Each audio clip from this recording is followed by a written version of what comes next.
The village of Willow Creek woke each morning to the same familiar rhythm. The crow of roosters, the creak of wooden doors, and the soft murmur of lives repeating themselves. Fields stretched endlessly beyond the clustered homes, their soil dark and fertile, yet unforgiving to those who did not respect it. In Willow Creek, land was life and money was power. Love, people said, was a luxury. Daniel Hart was already awake long before the sun broke the horizon. He stood at the edge of his field, boots heavy with dried mud, staring at the small wooden house at the far end of the village. A thin ribbon of smoke rose from its chimney. Anna's home. He wiped his palms against his trousers, though the dirt never truly came off. It was etched into him, into the lines of his hands, his arms, his face. He was 27, but the sun had aged him early.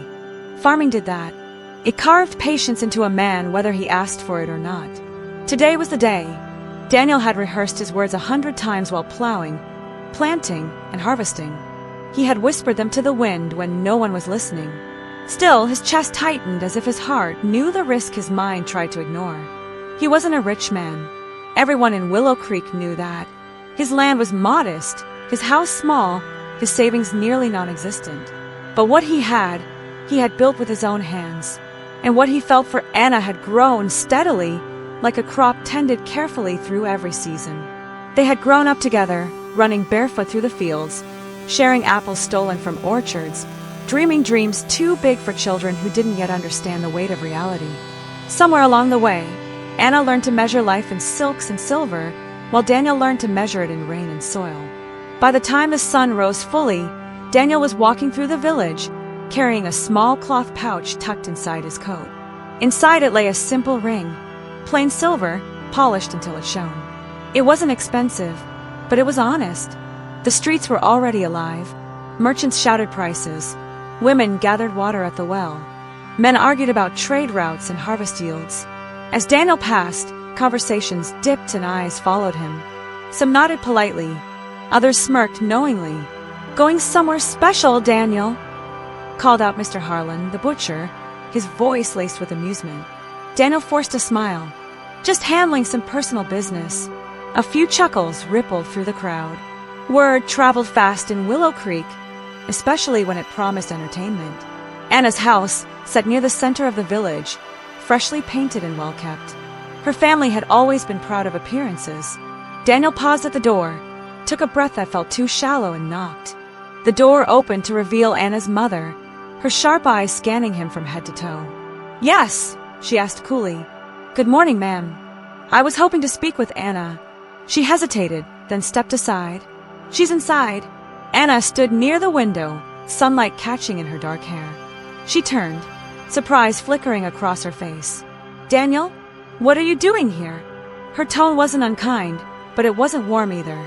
It carried distance, caution. Daniel swallowed. "Could we talk?" She glanced toward the hallway, then back at him. "I suppose." They stepped outside, the door closing behind them. A few villagers slowed their steps, pretending not to watch. Daniel shifted his weight. Words he'd practiced, so carefully now tangled in his throat. "Anna," he began, "we've known each other our whole lives. And I know I don't have much, but what I do have, my land, my work, my future, I'd share it all with you." Her brows furrowed slightly. "I've worked that land since my father passed," he continued. "I've learned every inch of it. I can promise you stability, a home, a life built on something real." He reached into his coat and pulled out the pouch, opening it carefully. "I love you," he said quietly. "Will you marry me?" For a moment, the world seemed to hold its breath. Then Anna laughed. Not loudly, not cruelly, but enough. She looked at the ring, then at his hands, calloused, scarred, honest hands. "Daniel," she said, sighing, "you're a good man. Truly. But love isn't enough." Her words came calmly, rehearsed, as if she had already considered this possibility. "I don't want a life of counting coins and praying for rain," she continued. "I want comfort, security, a future where I don't have to struggle every day." Daniel felt the heat rise in his face. "I would never let you suffer." She shook her head. "You already are." The words stung more than he expected. "You're poor," she said plainly. And kindness doesn't change that. A hush fell over the street. Someone coughed. Someone else shifted uncomfortably. Anna softened her tone, but the message remained sharp. I deserve more than dirt and hope. Daniel's fingers tightened around the pouch. For a brief moment, he considered arguing, promising, begging.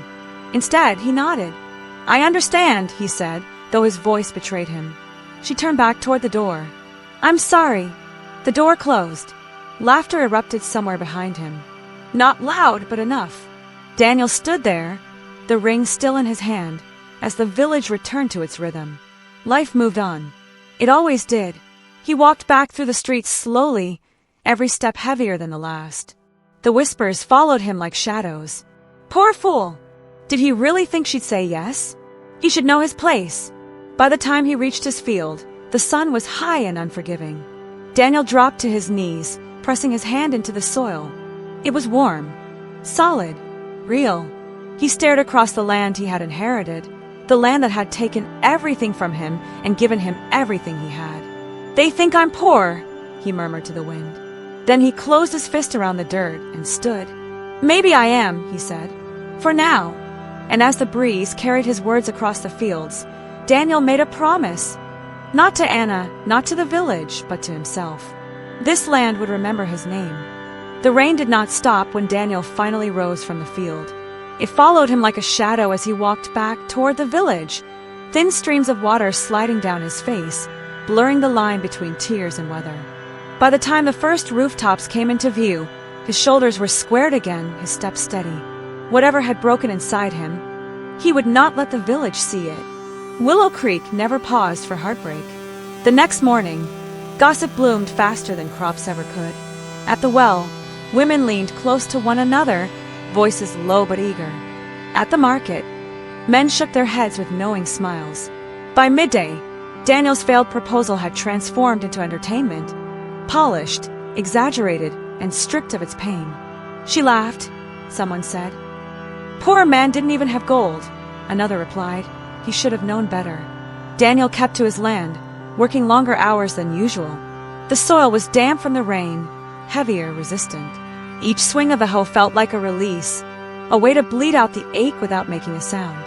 Blisters reopened. Muscles screamed. He welcomed the pain. Across the village, Anna sat before a mirror in her mother's house, watching sunlight spill across the floor. Her reflection looked calm, composed, exactly how she wanted to be seen. Yet every time she closed her eyes, she saw Daniel's face when he nodded and turned away. She pressed her lips together and straightened her dress. This was the right choice, she told herself. Her mother entered the room carrying folded cloth. Victor's family will be here this evening, she said. Make sure you look presentable. Anna nodded. Victor Mensa was everything Daniel was not. Well-dressed, well-spoken, well-connected. He owned warehouses along the river, traded grain and cloth with distant towns, and carried the confidence of a man who had never wondered if the rain would decide his future. When Victor arrived, the house filled quickly. Laughter echoed through the walls. Plates were set out, food abundant. Anna sat beside him as he spoke of expansion, of new routes, of wealth that seemed endless. The room leaned toward him, hungry for promises. You deserve a life without struggle, Victor said smoothly, his hand resting lightly over Anna's. I can give you that. She smiled. That night, as candles flickered and wine flowed, Daniel's name was never spoken. The weeks that followed reshaped Willow Creek in subtle ways. Daniel became quieter, more distant. He still greeted people politely, still worked his land, but the warmth he once carried was buried beneath focus. Purpose. He no longer lingered in conversation or joined village gatherings. He woke before dawn and returned home long after sunset. Meanwhile, Anna's life accelerated. Victor courted her publicly, gifts, attention, admiration. The village approved. Mothers whispered blessings. Fathers nodded in satisfaction.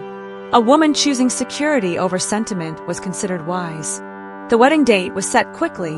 On the morning of the ceremony, bells rang through Willow Creek. Colors splashed across the streets. Music drifted on the air. Anna stood dressed in fine fabric, her hair neatly styled, her posture flawless. She looked every part the village admired. Yet as she stepped outside, she hesitated. Across the road, Daniel passed by with a sack of seed over his shoulder. He did not stop. He did not look at her. His face was calm, unreadable, as if the day meant nothing at all. Something tightened in her chest. "Anna!" her mother urged gently. "They're waiting." She turned away. The wedding was grand by Willow Creek standards. Food spilled over tables. Music carried late into the night. Victor smiled easily, greeting guests, accepting praise. Anna smiled too, though hers required effort. When the final song faded and the crowd dispersed, Daniel stood alone at the edge of his field, watching lanterns dim in the distance. He felt no anger, no jealousy, only a quiet finality. That chapter of his life had closed. He knelt, pressed his hand into the soil once more, and whispered a promise, not to prove anyone wrong, but to build something unshakable. The land did not answer. It never did, but it listened. Marriage changed Anna's life immediately. Victor's house was large, well-furnished, insulated from worry. Servants handled chores she once knew by heart. Meals arrived without effort. The fear of scarcity dissolved into comfort. Yet comfort had a strange weight. Victor was often away, managing trade, overseeing deals. When he was home, his attention remained divided, on numbers, on plans, on expansion. He spoke of success as if it were a destination already reached, not something that required care. Anna filled her days with routines that looked like happiness from the outside. Still, at night, silence pressed against her thoughts. She missed something she could not name. Across the fields, Daniel's land began to change. He studied the way water moved after rain, redirected channels, experimented with crop spacing. He observed instead of repeating tradition. When elders scoffed, he listened politely and continued anyway. "Too much thinking for a farmer," someone joked. Daniel said nothing. By the end of the first season, his yield had improved slightly, not enough to draw attention, but enough to confirm his instincts. He reinvested everything back into the land. Tools replaced wants. Knowledge replaced rest. Years passed quietly. The village prospered unevenly. Some thrived. Others struggled. Victor's business expanded rapidly, then unevenly, chasing growth without roots. Anna watched it all from a distance, protected but uninvolved. One afternoon, she stood by the window and saw Daniel walking the road. Older now, broader, his movements confident. Dirt still clung to him, but it no longer defined him. For the first time, she wondered, not what he had become, but what she had traded away. The choice of comfort had given her safety, admiration, ease. But somewhere between the music and the silence, she realized comfort did not warm the soul the way she once believed. And far from the village, beneath the open sky, Daniel planted seeds with steady hands, unaware that the ground beneath him was preparing not just a harvest, but a reckoning. Time did not heal Daniel's wound, but it reshaped it. Days turned into weeks, and weeks into seasons, and Daniel learned that grief did not disappear when ignored. It settled instead, deep in the chest, becoming something heavier and quieter, something that demanded direction. So he gave it one. Before dawn each morning, Daniel rose while the village still slept.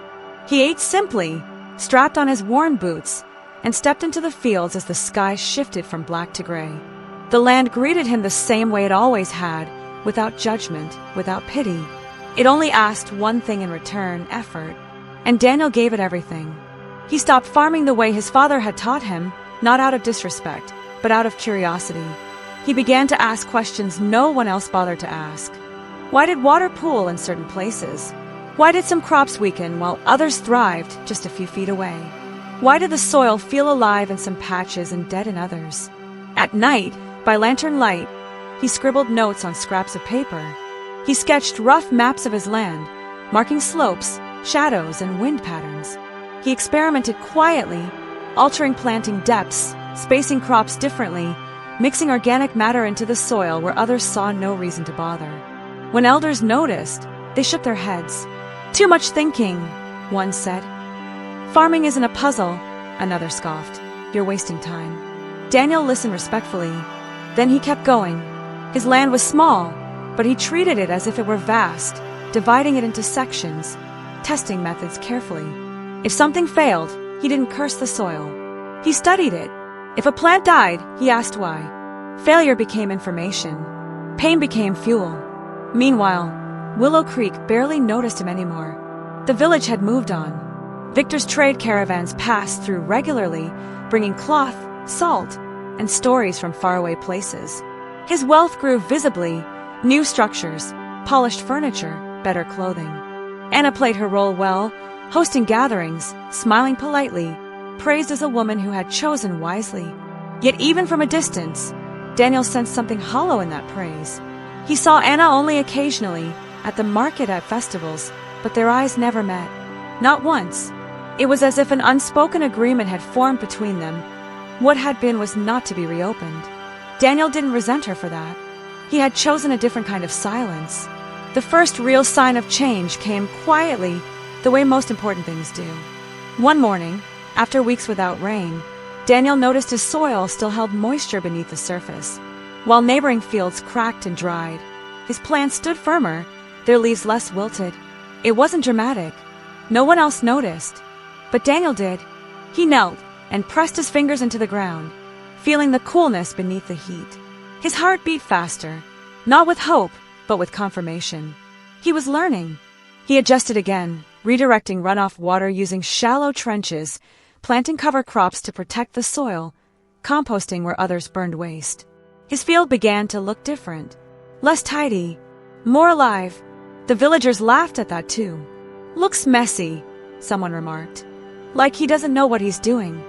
Daniel smiled politely and returned to work. The second season tested him harder. A pest outbreak swept through the village, destroying entire rows of crops. Farmers panicked, using every method they knew, most of which only worsened the damage. Daniel lost crops too, but not all. Some sections held strong. Again, quietly, his land endured. He did not celebrate. He observed.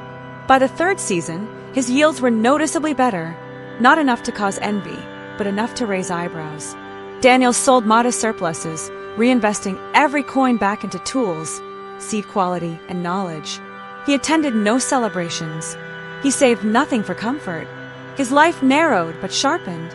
At night, when exhaustion finally claimed him, Daniel dreamed of fields stretching farther than his eyes could see. Not fields of gold or glory, but fields that answered to his hands, to patience, to time. Across the village, Anna's world felt increasingly loud. Victor's ambitions grew faster than his attention span. New ventures replaced old ones. Conversations became transactions. When Anna spoke, he listened, but only halfway. His mind was always elsewhere. She told herself this was normal. This was what progress looked like.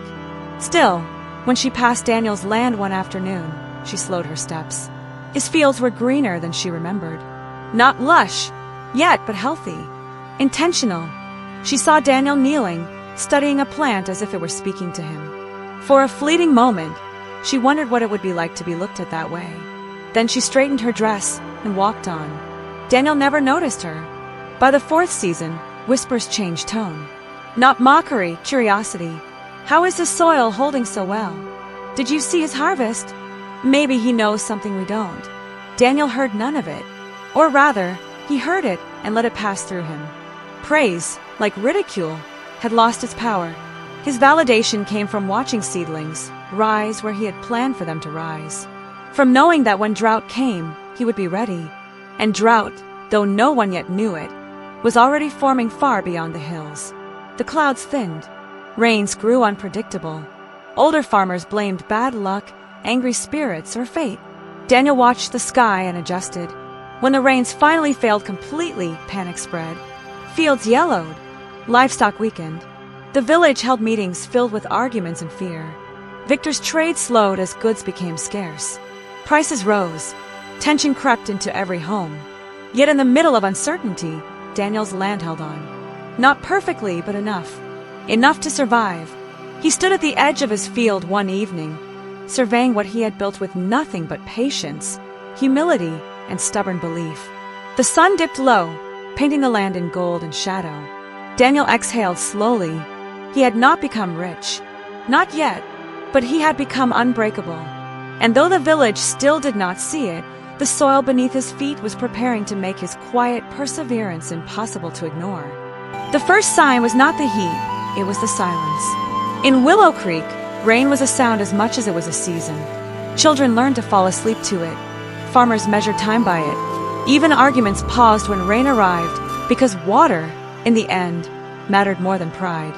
But that year, the clouds gathered without speaking. They drifted overhead like undecided guests, heavy and gray, then moved on without giving anything back. At first, no one worried. Drought was an old visitor, familiar enough to be ignored until it overstayed its welcome. The elders said the land had moods. The traders said prices would adjust. The farmers said next week would be different. Hope, in Willow Creek, was always postponed. Daniel noticed earlier. He had learned to watch what others dismissed. The way the soil crusted too quickly after sunrise. The way insects retreated deeper underground. The way birds abandoned the fields by mid-morning. He marked the signs quietly in his notebook, the same worn pages that had once held grief and now held plans. By the time the village wells began dropping faster than usual, Daniel had already reinforced his channels, deepened his mulch layers, and reduced planting density. He worked before dawn and after sunset, conserving energy the way his land conserved water. There was no panic in his movements, only precision. Others still laughed. "You worry too much," one farmer told him, shaking his head. The rains always return. Daniel only nodded. He had learned that arguing wasted breath better used for work. When the rains failed completely, panic arrived all at once. Fields yellowed within weeks. Leaves curled inward, trying to protect what little life remained. Wells turned into muddy mirrors reflecting fear instead of faces. Livestock thinned. Tempers shortened. Every conversation circled the same questions. When would it end? And who would survive it? Daniel's field stayed green. Not lush, not overflowing, but alive. Rows held their posture. Soil remained dark beneath the surface. Water channels still whispered softly at dawn. It was not a miracle. It was preparation. The village noticed. Men who had mocked him now stood at the edges of his land, silent and uneasy. They watched without speaking, as if sound alone might break whatever fragile balance he had achieved. Some crossed themselves, others whispered theories. A few, braver or more desperate, approached him. "How are you doing this?" they asked. Daniel did not boast. He showed them the soil. He explained spacing. He spoke of shade, timing, patience. His words were simple, practical, unadorned. There was no sermon in his voice, only truth earned the hard way. Some listened. Others walked away, muttering that his methods were too slow, too strange, too uncertain. Fear made people impatient. Pride made them stubborn. Anna noticed too. From the window of her home, she could see the contrast clearly now. Daniel's land breathing while others suffocated. The sight unsettled her more than she expected. It reminded her of a choice she had made years ago when she had believed security came only in obvious forms. Victor dismissed her concerns. "Drought passes," he said, already distracted by numbers, routes, expansions that no longer made sense in a drying world. He spoke of moving goods elsewhere, of buying land farther away, of solutions that did not require staying. His confidence was loud, but it felt hollow now. Daniel stayed. When neighboring fields failed completely, he did something unexpected. He shared. Not everything. Not recklessly. But enough. He sold produce at fair prices when markets spiked. He hired men whose farms had collapsed, paying them with food as much as coin. He taught those willing to learn, not because he owed them, but because the land did not belong to him alone. Survival, he had learned, was communal. The village elders called a meeting. Under the shade of the largest tree, they spoke of rationing, of leadership, of guidance. They spoke Daniel's name carefully at first, like a word that needed permission. Then more firmly, then with respect. When they asked him to advise the village, Daniel hesitated. Power had once humiliated him. He knew how easily it corrupted intention. But he also knew what happened when fear went unguided. He agreed, on one condition: no favoritism, no shortcuts, no pretending the drought was someone else's fault. The elders agreed, though some reluctantly. Change never arrived without resistance. Weeks passed. Hunger tightened its grip, but it did not choke the village completely. Those who adapted survived better than those who waited. Fields slowly shifted. Methods changed.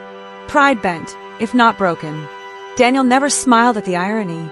He remembered the laughter too clearly.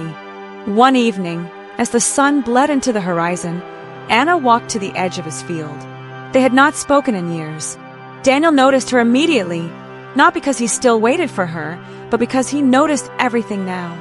She stood uncertainly, her hands clasped as if holding back words she had rehearsed too many times. "I see what you've built," she said finally. Daniel nodded. "The land did most of it." She swallowed. "I was wrong." The words hung between them, fragile and overdue. Daniel looked at her, not with anger, not with longing, but with a calm clarity that surprised them both. "You made the choice you thought would protect you." Anna nodded, eyes shining. "It didn't." Silence followed, not awkward, not cruel, just honest. "I hope you're well," Daniel said at last. She searched his face for something, regret, invitation, forgiveness. What she found instead was peace. "I am," he said gently, answering the question she hadn't asked.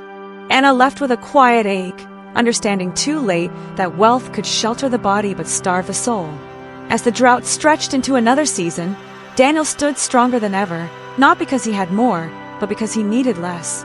He had lost love once, lost pride, lost the illusion that fairness came without effort. In return, he had gained resilience. And Willow Creek, slowly and painfully, learned the same lesson. The rains would return someday. They always did. But when they did, they would find a village changed, and a farmer who no longer needed to prove his worth to anyone. Victor Mensa had always believed that control was the same as security. He believed it when his warehouses were full, when ledgers balanced neatly at the end of each month, when traders waited for his approval before sealing deals.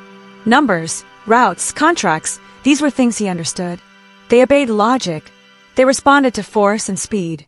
Nature, however, did not. The drought did not care about Victor's confidence. It did not negotiate.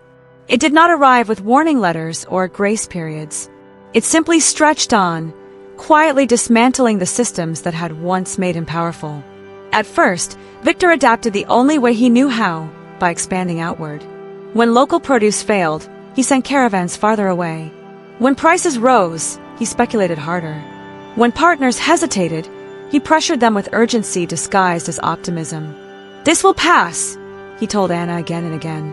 "We just need to move faster." But speed, without stability, became recklessness. Routes dried up as distant regions faced the same shortages. Transport costs ballooned. Buyers delayed payments. Goods spoiled in warehouses waiting for markets that no longer existed. Each decision Victor made required 3 more to correct it, and none of them solved the real problem. Anna watched him unravel slowly. At night, Victor sat hunched over his desk, eyes red, fingers stained with ink. He spoke less, slept less, ate without tasting. When Anna tried to talk, really talk, he waved her away gently but firmly. "Not now," he said. "I'm fixing things." She stopped asking after a while. Silence settled between them like dust, thin at first, then suffocating. Word traveled quickly in Willow Creek when Victor sold one of his storage houses. Then another, then land. People whispered, the same way they always did, quietly, eagerly, without mercy. "He's overextended. He gambled too much. Even merchants can bleed." Victor heard the whispers and pretended not to. Pride demanded the performance of control, even when control was gone. The final blow came unexpectedly. A shipment he had invested heavily in, grain meant to stabilize his finances, never arrived. The river route had collapsed, blocked by drought-shrunken channels and abandoned ports. The loss was total. That night, Victor sat alone in the dark. Anna stood in the doorway, watching the man she had married for security stare at nothing, his shoulders sagging under a weight money could not lift. For the first time, she saw fear on his face, not the sharp, motivating kind, but the quiet realization that he could not outthink this. "We'll manage," she said softly. Victor didn't answer. The next week stripped away illusion after illusion. Creditors arrived. Debt surfaced. Promises he had made years ago demanded repayment. The grand house felt larger now, emptier, echoing with footsteps that no longer came. When Victor finally admitted defeat, it was not dramatic. He simply stopped pretending. He told Anna one morning, calmly as if stating the weather. "We're going to have to leave." "Leave," she repeated. "For now," he said. "Start somewhere else. Rebuild." Anna looked around the house, at the furniture, the fabrics, the symbols of a life she had believed was permanent. None of it felt like home anymore. "Where?" she asked. Victor hesitated. That hesitation told her everything. They left Willow Creek quietly, without ceremony or farewell. The village noticed, of course. It always did. Some felt satisfaction. Others felt pity. Most felt relief that the story had moved on from them. Anna did not look back. She could not. Back in Willow Creek, Daniel noticed the absence without comment. He had learned not to anchor his life to other people's rise or fall. The land demanded consistency, not curiosity. Still, Victor's departure marked something important. Not victory, not revenge, but closure. The illusion that wealth alone ensured survival had finally collapsed. The rains, when they returned, did so unevenly. Not enough to erase the damage, but enough to signal the end of desperation. Fields softened. Wells refilled slowly. Hope crept back into routines once ruled by fear. Daniel adjusted again. He did not relax his methods, simply because the drought loosened its grip. Resilience, he had learned, was not seasonal. It was structural. He continued teaching, continued refining, continued sharing when it made sense, and withholding when it didn't. People respected that, not because he was generous, but because he was consistent. The elders began consulting him on matters beyond farming. Storage, distribution, planning for lean years. Daniel listened, offered insight, and refused authority that required titles. He preferred influence rooted in trust. One evening, as the village gathered to mark the first decent harvest in years, Daniel stood apart from the celebration. Not isolated, just observant. He watched families laugh again, watched children chase one another through rows that once looked hopeless. He felt satisfaction, but not pride. Pride had too sharp an edge. Contentment, he had discovered, was quieter. Later that night, as fires dimmed and songs faded, Daniel walked home beneath a sky finally heavy with clouds. Rain began to fall, not urgently, not dramatically, but steady and sure. He stopped, closed his eyes, and let it soak him. Not as a reward, as confirmation. Far from Willow Creek, Anna sat in a small rented room in a town that did not know her story. Victor slept beside her, restless even in dreams. She stared at the ceiling, listening to unfamiliar sounds, thinking of a land she once believed was beneath her. She thought of Daniel, not with longing, with understanding. For the first time, she saw her life clearly, not as a mistake, but as a lesson purchased at great cost. Comfort had protected her body. Depth had been absent. And when comfort failed, there was nothing beneath it to hold her up. Daniel had built that depth slowly, painfully, without applause. And it had saved him. The next morning, Willow Creek woke to rain. Fields drank deeply. Soil breathed. The land remembered what it was capable of, and so did the people who tended it. Daniel rose before dawn, as always. But this time, when he stepped outside, he smiled. Not because he had proven anyone wrong, but because he no longer needed to prove anything at all. Well, it wasn't over. New challenges brewed in the horizon. Daniel still loved Anna. What would it cost him to win her heart? And what about the whereabouts of Victor? Find out in the sequel of the story.